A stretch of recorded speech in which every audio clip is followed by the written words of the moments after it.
Praised be Jesus and Mary. St. Ignatius was born in 1491 in the castle of the Lords of Loyola. He was the last of 13 children and was baptized Inigo. Ignatius is a name he took later in life, but it will be convenient to call him by that name even earlier than that. His family was in contact with the royalty of Spain and possessed a sizable income. His mother died while he was still a child, and his father died when he was 16. But before his father died, he managed to place him as a page at the court of the king's treasurer, so he could learn the manners of a courtier and prepare for a career as a gentleman in the king's service. Unfortunately, in the courts, he also learned the vices of the idle rich. In 1516, King Ferdinand died, and Ignatius's patron lost favor, so he had to find another position. He entered the service of the Viceroy of Navarre in the following year. In 1521, the French invaded, and on May 20th, Ignatius was among the defenders in the Siege of Pamplona.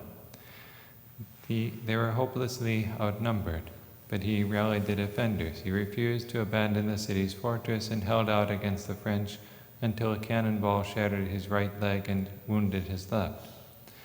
He was carried back to Loyola, where he spent about a year convalescing in the castle. To pass the time, he asked for some chivalric novels to read, but there weren't any. All they could offer him were the Life of Christ and a book of the lives of saints, so he read those. And as he read, he began to admire the deeds of the saints and ask himself, what if I did as like St. Francis or like St. Dominic? After all, they were only men like he was. Why couldn't he do the same?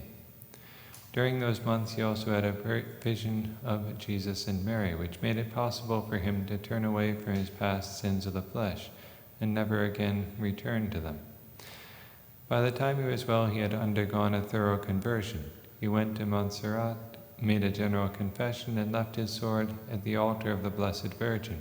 He would no longer need it now that the Lord he was serving was Jesus Christ. Then he went to meet nearby Manresa, where he spent the better part of a year in intense prayer and penance. His spiritual exercises are in large part the fruit of what he learned there. Then he departed for Jerusalem, where he wanted to live as the saints had lived and to convert the Muslims, or at least to work for their conversion. However, he stayed there less than a month because a Franciscan provincial who had authority over pilgrims ordered him to leave. If he couldn't live in Jerusalem, he would teach others to follow Christ, and for that he would need to study theology, which meant learning Latin. So in 1524, at the age of 33, he began to study Latin. His classmates were children, and they were not kind to him. This grown man who was studying with children and who at times seemed to lose his senses when he would go into ecstasy. In 1526, he began to study philosophy and theology in Alcalá and Salamanca. In both places, he got into trouble for teaching about theological subjects before the authorities considered him qualified to do so. So in 1528, he went to Paris to continue his studies. There he gathered around him a group of like-minded men, including St. Francis Xavier and St. Peter Faber. On August 15, 1534, in a Montmartre chapel, the small band of 7 took a vow to go to Jerusalem within a year after their studies, if this were possible, and to work for the conversion of the Turks. The following year, St. Ignatius finished his studies as a Master of Arts, and the group began making its way to the Holy Land. When they reached Venice, they waited for a ship, but the impending war with the Ottoman Turks made it impossible to depart. So they went to Rome, where in November 1538 they were able to offer their services to Pope Paul III. The first mission he gave them was to catechize children in Rome. St. Ignatius celebrated his first Mass on Christmas night. He had been ordained a year and a half before, but had refrained from celebrating Mass because he wanted his first Mass to be in Bethlehem. The war made that impossible, so he did the next best thing by celebrating in front of the relics of the crib kept in the Basilica of St. Mary Major. The Pope wanted the group to become a religious institute, but their idea of the life they were called to lead didn't exactly match traditional ideas of religious orders. So they settled on a new form of religious life. They pray the breviary individually instead of singing the office in common, and they value mobility for the needs of the Church over stability of place for the sake of the soul. They called themselves the Company of Jesus, or in Latin, the Society of Jesus. The plan received the Pope's approval on November 27, 1540, and in April of the following year they elected St. Ignatius general and pronounced their vows. As superior of the new order, St. Ignatius remained in Rome, wrote its constitutions, and supervised the society's growth, not only in Italy, but also in other countries of Europe. He also even sent missionaries to India. In the 15 years that he governed the congregation, it grew to over 1,000 men, serving as teachers, preachers, and missionaries. He died in Rome on July 31, 1556, and was canonized in 1622. Grace builds on nature, and St. Ignatius's military training gave him an interest in studying spiritual warfare. He analyzed the devil's tactics and described them in his spiritual exercises. One place he does this is in his famous meditation on the two standards. He first has us consider the standard, the flag of the devil, and the instructions he gives his minions.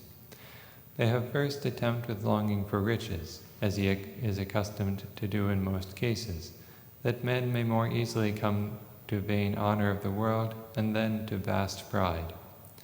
So the first step shall be that of riches, the second that of honor, the third that of pride, and from these three steps he draws on to all other vices.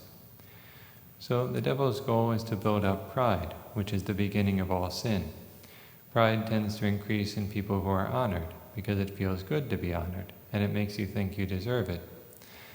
In order to have the victim honored, the tempter has to arrange for him to acquire something that people honor, and this is typically some kind of riches, but it doesn't have to be money. It could be power, good looks, knowledge, and ability to sing, act, or tell jokes.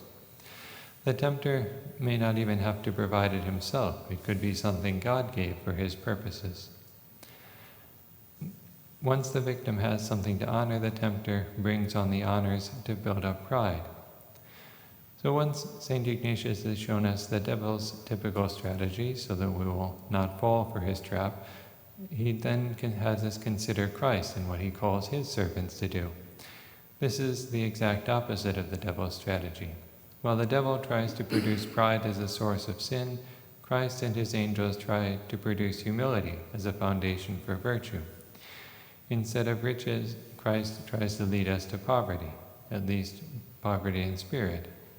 To be poor in spirit is to be detached from whatever riches you may possess. You have them from God, because that is what he wills for you now. But if he wills something else in the future, you will accept that, because what you love is his will, and not the riches for their own sake.